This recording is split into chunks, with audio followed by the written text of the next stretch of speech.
जय हिंद। आज के इस वीडियो में हम पढ़ने वाले हैं कि पोषण क्या है। इससे पहले वाले वीडियो में हम लोग पढ़ चुके थे कि लाइफ प्रोसेस यानी जैव प्रक्रम जो चैप्टर है उसमें हम 4 मुख्य भागों को पढ़ेंगे।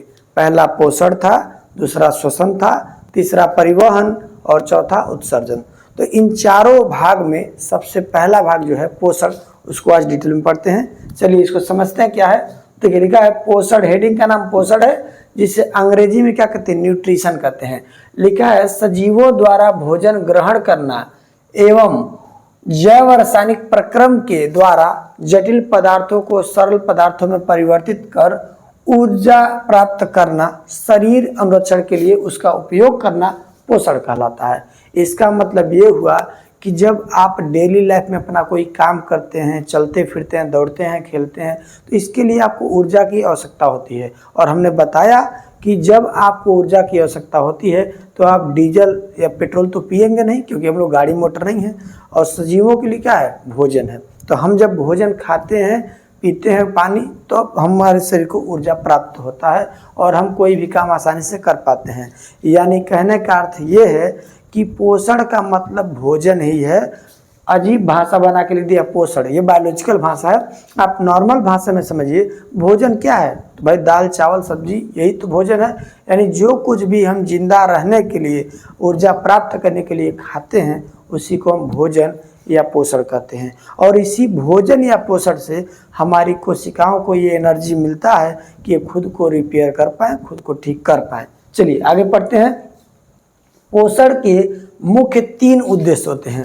ये जो पोषण यानी भोजन हम कर रहे हैं, तो भोजन के मुख्य 3 उद्देश्य हैं। क्या क्या हैं? तो सबसे पहला उद्देश्य है ऊर्जा प्राप्ति।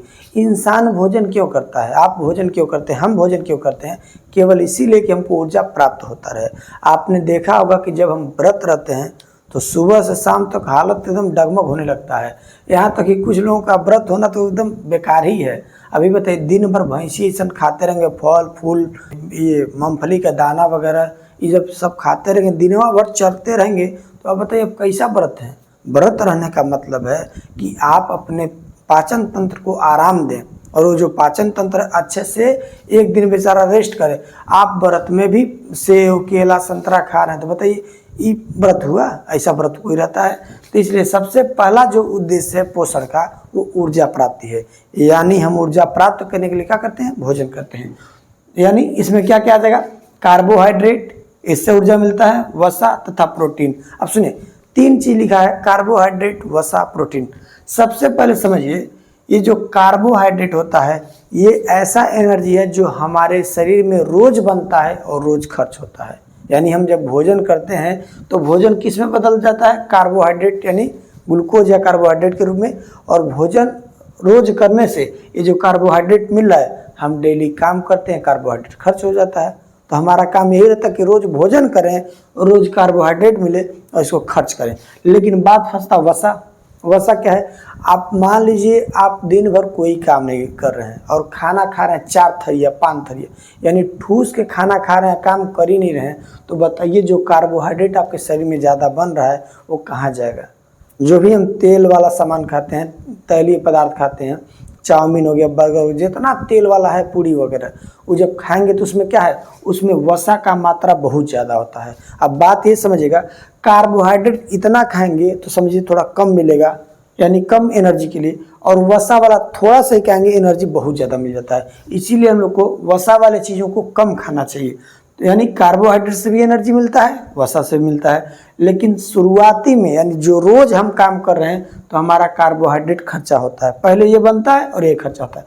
अगर इतना खाना खा रहे हैं जिसकी आवश्यकता नहीं है और दिन भर काम कर नहीं रहे हैं, तो मतलब ये जो ऊर्जा बना वो खर्च हुआ नहीं, तो वही वसा के रूप में इकट्ठा होना चालू होता है शरीर में, और पूरा बढ़िया 6 पैक के जगह टोन पैक आ जाता है। यानी हम लोग का टोन निकलना चालू हो जाता है, और उसको हम लोग फैमिली पैक कहते हैं। बड़ा बड़ा होता है, अजीब लगता है। तो देखिए ये कार्बोहाइड्रेट है, ये वसा है। प्रोटीन क्या है? तो शरीर के वृद्धि के लिए, यानी शरीर आपका लंबा चौड़ा हट्टा कट्टा हो, शरीर के वृद्धि के लिए सबसे मुख्य जो चीज़ है उसका नाम है प्रोटीन। यानी प्रोटीन क्या करता है, शरीर की वृद्धि करता है। तो यानी सबसे पहला यानी पोषण भोजन हम लोग क्यों करते हैं, ऊर्जा की प्राप्ति के लिए। आपको ऊर्जा चाहिए, हमको ऊर्जा चाहिए, यानी हर एक जीव जो धरती पे है वो ऊर्जा प्राप्त करने के लिए क्या करता है, भोजन। यही क्या कहलाता है, पोषण। पोषण का कार्य क्या है, तो दूसरा का उद्देश्य इसका है शरीर का निर्माण करना। अभी बताइए, वो बहुत बढ़िया गाना है, नून रोटी खाएंगे। अब आप बताइए, नून रोटी खाएंगे तो क्या शरीर उतना बढ़िया विकसित हो पाएगा जितना होना चाहिए? शरीर में 20 प्रकार के अमीनो अम्ल पाए जाते हैं, जिसमें 10 प्रकार के अमीनो अम्ल शरीर खुद बना सकता है, वो आवश्यक नहीं होते हैं। लेकिन 10 प्रकार के जो अमीनो अम्ल होते हैं वो आपके खान पान पे डिपेंड करता है कि आप नून रोटी खा रहे हैं कि अच्छा चावल सब्जी या प्रोटीन वाला युक्त कोई चीज़ खा रहे हैं। अगर भोजन आपका सही है तो आपके शरीर में वृद्धि अच्छे से होगा। तो शरीर निर्माण के लिए पोषण बहुत आवश्यक है। लिखा है शरीर का निर्माण प्रोटीन, जल तथा खनिज लवण से होता है। यानी जल जो हम जमीन के नीचे से मिलता है उसमें कई तरह के मिनरल और लवण मिले होते हैं। तो शरीर का निर्माण किससे होता है? प्रोटीन से, जल से और खनिज लवण से हमारा शरीर का अच्छा से निर्माण होता है। अब तीसरा पॉइंट है जो हम भोजन करते हैं उसका, तो तीसरा उद्देश्य है रोग से रक्षा। आप भोजन करेंगे, आपका शरीर मजबूत होगा तो किसी बीमारी में दम नहीं हो आपको आके टच करे। अभी बताइए, 24 घंटा खाएंगे बर्गर, चाउमीन, मोमो, तो कौन सा ऐसा बीमारी जो आपको छोड़ के जाएगा? आप तो उसके रिश्तेदार हुए, खून का रिश्ता बना रहे हैं। बताइए, जिस चीज़ों से हमें बचना चाहिए वही चीज़ आप खा रहे हैं तो पक्का बीमारी पकड़ेगा। तो रोग से रक्षा क्या करता है? विटामिन। अगर आप हरी सब्जियां, फल फूल, दूध, दही ये सब खाते हैं तो आपके अंदर विटामिन भरपूर मात्रा में मौजूद रहेगा और आपका शरीर रोग से लड़ पाएगा बढ़िया से, ठीक ना। तो विटामिन क्या करता है? रोगों से हमारे शरीर को बचाता है और हमें स्वस्थ रखता है। तो जब भी आप ये बात याद रखेंगे कि भोजन का या पोषण का 3 ही उद्देश्य है।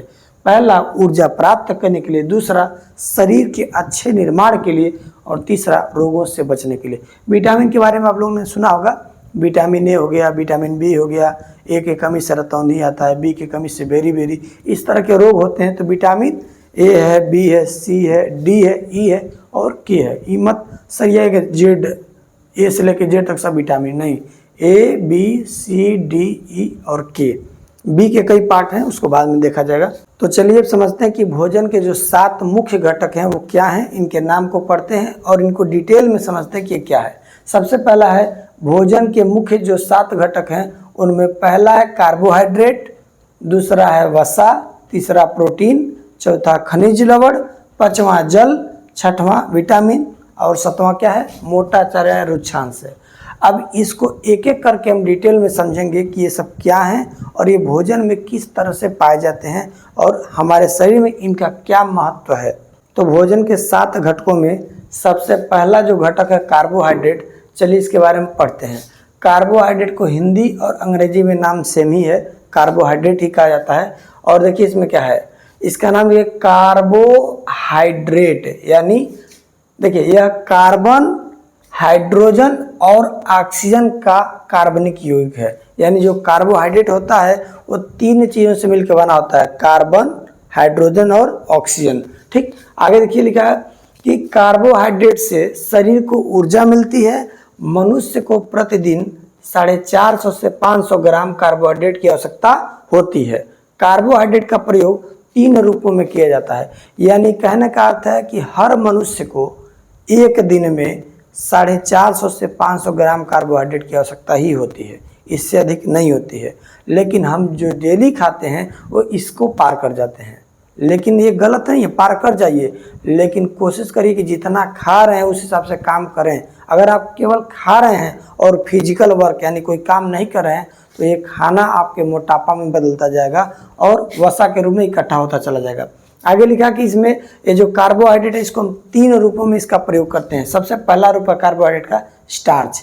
स्टार्च कार्बोहाइड्रेट का पहला रूप है और ये किसमें ज़्यादा पाया जाता है?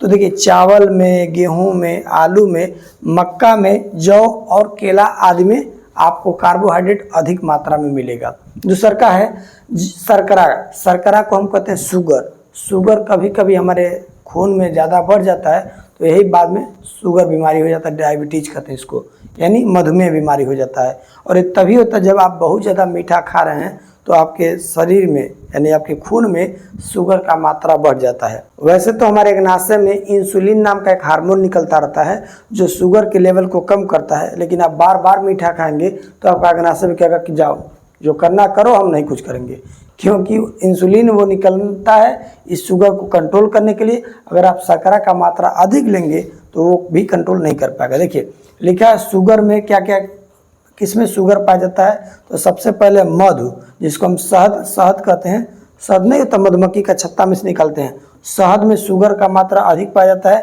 अंगूर में, गन्ना में तथा मीठे फलों में शुगर अत्यधिक पाया जाता है, ठीक ना। अगला है सेलुलोज। सेलुलोज इंसान खा तो सकता है लेकिन इंसान इसका पाचन नहीं कर सकता है, यानी किसी भी इंसान में सेलुलोज पचाने की क्षमता नहीं है। जानवर सेलुलोज खा के पचा सकते हैं। अब आप सोचेंगे सेलुलोज क्या होता है, तो देखिए कपड़ा हो गया, नोट हो गया, कागज हो गया, ये सारे चीज़ सेलुलोज से बनाया जाता है। पेड़ पौधों की जो कोशिका होती है उस कोशिका पर एक कोशिका भित्ति पाई जाती है। जैसे हम लोग की कोशिका पर, देखिए यहाँ पे हम लोग की कोशिका पर मान लीजिए कोशिका हो गया और एक केंद्र हो गया, तो हम लोग के कोशिका पर केवल कोशिका का झिल्ली पाया जाता है, जबकि पेड़ पौधों की कोशिका पर कोशिका झिल्ली तो होता ही है, कोशिका भित्ति होता है। तो पेड़ पौधों के कोशिका भित्ति किससे बने होते हैं, सेलुलोज से, और उन्हीं का इस्तेमाल करके हम कपड़ा, कागज, नोट ये सब बनाते हैं, ठीक। तो सेलुलोज का कभी भी इंसान पचा नहीं सकता खा के, हम खा भले लेते हैं इसमें। तो ये सेलुलोज किस में होता है, ये फल में और सब्जियों में पाया जाता है, यानी जो भी आप साग सब्जी खा रहे हैं उसमें सेलुलोज का मात्रा होता है। अगर भैंस वही सब्जी या फल खाएगी तो पूरा पचा सकती है, और हम लोग जो खाते हैं तो उसमें सेलुलोज के अलावा जो भी प्रोटीन है, मिनरल है, वो हम पचा लेते हैं, लेकिन सेलुलोज हम पचा नहीं सकते हैं। सेलुलोज पचाने का कोई भी ऐसा अम्ल या बैक्टीरिया हम लोग के पाचन तंत्र में नहीं पाए जाते हैं, इसीलिए इंसान कभी भी सेलुलोज का पाचन नहीं कर सकता है। अगर आप नोट करना चाहें तो नोट कर सकते हैं।